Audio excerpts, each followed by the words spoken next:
We open Session 6 in the immediate aftermath of a disaster. The party's fighter, Zabasha, is dead.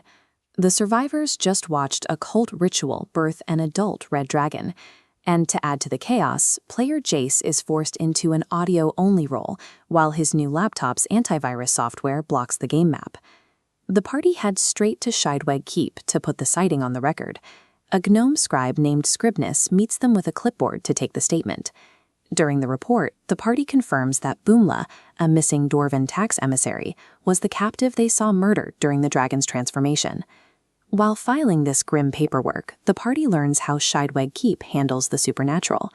The local lord allows returned citizens to live among the living, provided they meet two conditions. They must pay their taxes, and they must cause no harm. But the party isn't sharing everything. When Jace produces a map to show Scribnus where the ritual occurred, he only reveals the northern quadrant. He is deliberately hiding the other mysterious X marks from the official town record. Superficially, the party is playing the role of cooperative citizens. In private, they are beginning to hoard intelligence as a survival tactic.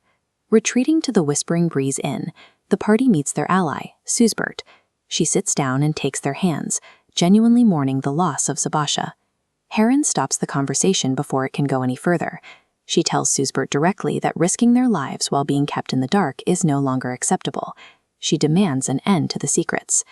Susbert acknowledges the accusation. She picks up a glass of wine, takes a long, stalling sip, and prepares to explain their reality. The party has reached a breaking point. Surviving the threats ahead now requires shattering the information gap between them and their allies. Since year zero, history has taught a simple story. The 10 gods looked at their creation, felt satisfied, and willingly departed the material plane. Susbert reveals the truth behind a departure. The gods didn't leave because they were finished. They sacrificed themselves to contain an ancient, overwhelming evil. To create a prison, the 10 gods split their essence into 2 magical seals. These 20 nodes interlocked, forming a massive cosmic lock. They bound their existence inside this rigid, reinforced cage, never supposed to be opened. This revelation means the entire recorded history of the universe is a fabricated cover story. The happy departure of the gods was a lie designed to hide a fragile cosmic cage. And now, that cage is failing. Outside forces are fracturing the structure, leaving gaps where the seals were meant to hold. The design contains a specific mechanical loophole. Whichever entity shatters a seal dictates which god returns. More importantly, the breaker has the power to replace that returning god with a different entity entirely. This is how Velsharoon entered the world. A lich and demigod from a foreign world called Fae, he was searching for a new reality to occupy after being banished from his own. Velsharoon exploited a broken seal to intercept the return of the god Uspeth, successfully hijacking a seat in the pantheon. This cosmic hierarchy explains the dragon attacks from the previous session. Red dragons provide the perfect cover. While the town focuses on the immediate threat of fire, the cult of Fatamas can advance their work on the seals without interference. The localized ritual in the Cobalt Caves fits into this larger pattern of coordinated diversions, shielding a multi-world invasion from view. Jace rolls a 20 on his history check as the 670-year gap in history closes. For Jace, the contradictions he questioned about the god's departure are replaced by a coherent timeline.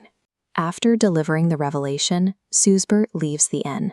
She walks away alone, mourning Zabasha, and visibly burdened by the fact that she shared a secret her brothers likely intended to keep hidden. The party is left with a dangerous new reality.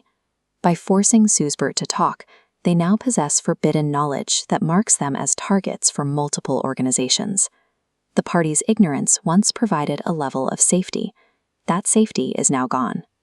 The confirmation of multiple worlds provides a new lens for the party's personal mysteries.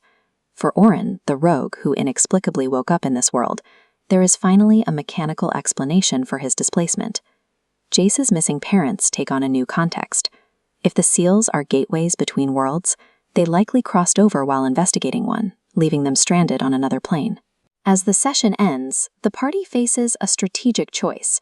Do they halt to research the locations of the remaining seals, or do they march toward the third unknown location marked on their map?